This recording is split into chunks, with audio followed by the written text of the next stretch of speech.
À quand, à quand les Alliés feront une victoire? Quand est-ce qu'ils pourront arrêter les forces russes? Ça se passe au nord-ouest de l'Ukraine.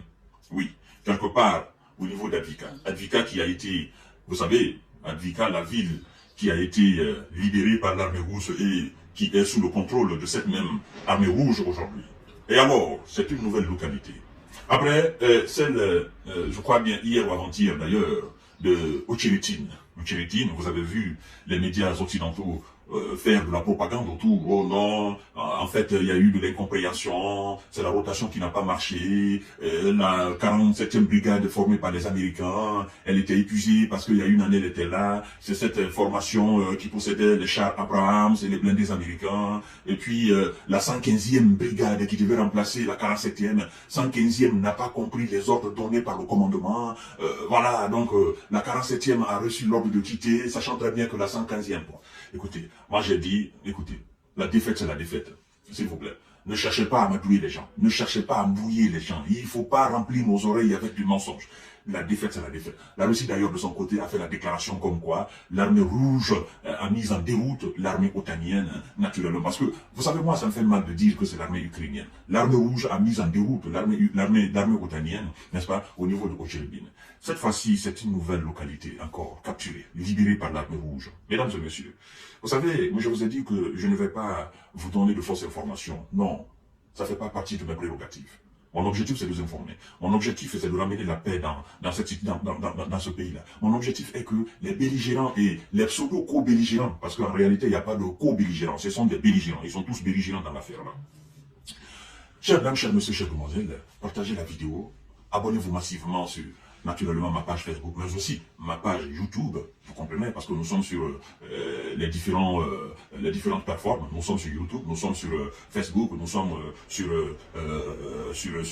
TikTok, vous comprenez, donc abonnez-vous massivement sur ces pages-là, c'est très important. La Russie revendique la prise d'un nouveau village. Un nouveau village, mesdames et messieurs. La Russie a revendiqué dimanche la capture d'un nouveau village sur le front Est. Voilà, le front Est. Et la localité s'appelle Novobakhmutivka. Voilà, Novobakhmutivka. Dans un secteur où les forces de Moscou ont avancé rapidement au cours de la semaine écoulée. Vous comprenez? Face à une armée otanienne débordée, dépassée, désemparée et épuisée au fait, manquant aussi de moyens. Qu'est-ce qu'on dit, mesdames et messieurs? C'est le ministère de la Défense russe qui nous passe cette information-là. C'est très important à le savoir, parce que cette information est réelle. Le ministère, vous savez la différence entre le ministère de la Défense russe et le ministère de la Défense ukrainienne? Vous savez la différence? La différence est que, au niveau du ministère de la Défense russe, elle donne des informations, non pas parce pour que l'Ukraine conteste, non, elle donne les informations parce qu'elle sait que de l'autre côté, il y a quelqu'un qui s'appelle les États-Unis d'Amérique. Et donc, les États-Unis d'Amérique ont la capacité, pour le ministère russe de la Défense, les États-Unis d'Amérique ont la capacité de démentir toute information qui serait fausse et qui viendrait de la part du ministère de la Défense russe. C'est pourquoi le ministère de la Défense russe, quand elle dit « nous avons avancé, nous avons capturé cette ville, nous avons capturé ce village, nous avons capturé cette localité, nous avons fait ceci », elle s'assure d'abord de la véracité.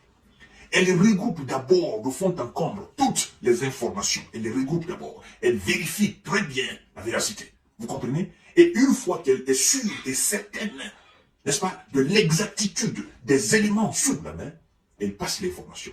Et en ce moment, même si les Russes vérifient, les Russes, si ils sont animés de bonne volonté, naturellement, ils vont corroborer ce que la Russie vient de dire, ce que la Russie dit. Mais si, par contre, c'est une mauvaise information, c'est une fausse information, c'est de l'intox, écoutez, le ministère russe de la Défense aura du mal à se défendre. Et donc, quand le ministère russe de la Défense donne des informations, c'est pas pour l'Ukraine, c'est pas pour la France, encore pour l'Allemagne, c'est pour les Suisses. C'est pour vous dire, nous avons récupéré ici, et vérifiez, vous saurez. Vous comprenez, mesdames et messieurs? Partagez la vidéo dans tous les groupes pour vous amener à tous vos amis, c'est très important. Alors, le ministère russe de la Défense nous dit ceci. Grâce à des opérations actives des unités du groupe de forces centrales, n'est-ce pas? grâce à des opérations actives, des unités du groupe de forces centrales ont libéré le village de Novobakhmutivka, situé au nord-ouest de la ville d'Advika, prise par Moscou en février, a indiqué le ministère russe de la Défense dans son rapport quotidien. Vous savez, quotidiennement, M. Sergei Shoigu fait le rapport. Le rapport, c'est que l'armée otanienne a perdu sur le terrain, là où ils sont, leur avancement, le progrès et le nombre de chars qui ont été détruits, le nombre de véhicules blindés ennemis qui ont été détruits, et puis la situation géographique du terrain. Écoutez, mesdames et messieurs, alors, moi je me pose bien la question de savoir à quand les Américains feront une victoire, à quand ils vont livrer des armes, des 61 milliards, à quand l'Ukraine va s'en sortir.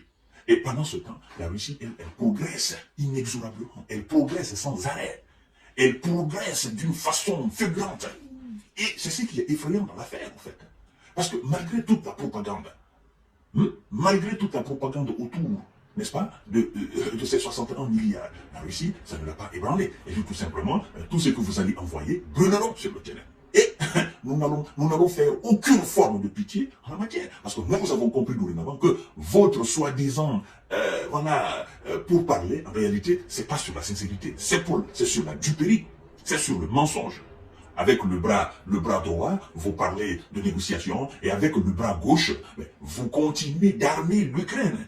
Mais puisque nous ne sommes pas dupes, et puisque nous ne sommes pas des faiblards, puisque nous ne sommes pas des fuyards, nous avançons sur le terrain. C'est vous qui voyez maintenant si vous devez déposer les armes ou bien si vous allez continuer à nous combattre. Mais de toutes les façons, nous ne faisons pas de propagande. Alors, mesdames et messieurs, je comprends mieux maintenant pourquoi le président ukrainien Volodymyr Zelensky a crié hier, non, il nous faut des missiles, des systèmes antimissiles, il nous faut des systèmes antimissiles, il nous faut, nous avons vu ce qui s'est passé en Israël, nous avons compris que le monde occidental peut arrêter tous les missiles russes, mais pourquoi ne pas faire le même en Ukraine? Lui, il oublie. Il oublie que l'aide qui lui a été adressée depuis 2 ans dépasse largement ce qui a été attribué à l'Israël tout récemment. Vous comprenez? Mais il oublie aussi qu'il est face à une puissance mondiale militairement. Il oublie cela. Ça, il oublie. Il n'a pas compris. Mais je pense que dans les jours à venir, il va ravaler ses propres crachats depuis 2 ans. Parce qu'il ne comprend pas. Il ne comprend pas. On est en train de le mentir. Mais je pense sincèrement que le mec, quelque part, il se fait une manne financière. Il se remplit les poches quelque part. Quelque part, il est en train de préparer, certainement s'il a des enfants, l'avenir de ses enfants quelque part dans le monde. Peut-être que quelque part, il est en train de magasiner de l'argent. Parce que vous savez, toutes ces aides qui viennent de toutes les façons, il y a quelque part un deal quelque part. Ce monsieur, forcément, il se fait de l'argent quelque part. Ça, c'est clair et net. Vous comprenez? De toutes les façons, quand c'est comme ça, il ne peut pas arrêter parce que ça devient sa source, n'est-ce pas, de rentabilité, mesdames et messieurs. La guerre, c'est de l'argent. Ceux qui font la guerre, ils gagnent aussi de l'argent. Les Américains gagnent, M. Zelensky gagne, ses ministres gagnent, et puis voilà, qui est-ce qui perd? Ce sont les Européens dans tout ça. Alors, chers dames, chers messieurs, chers demoiselles, partagez la vidéo dans tous les groupes possibles, c'est encore une nouvelle victoire pour la Russie. En tout à l'heure, pour notre série d'informations de décortiquage. Abonnez-vous massivement sur mes plateformes d'information et de décortiquage. Merci.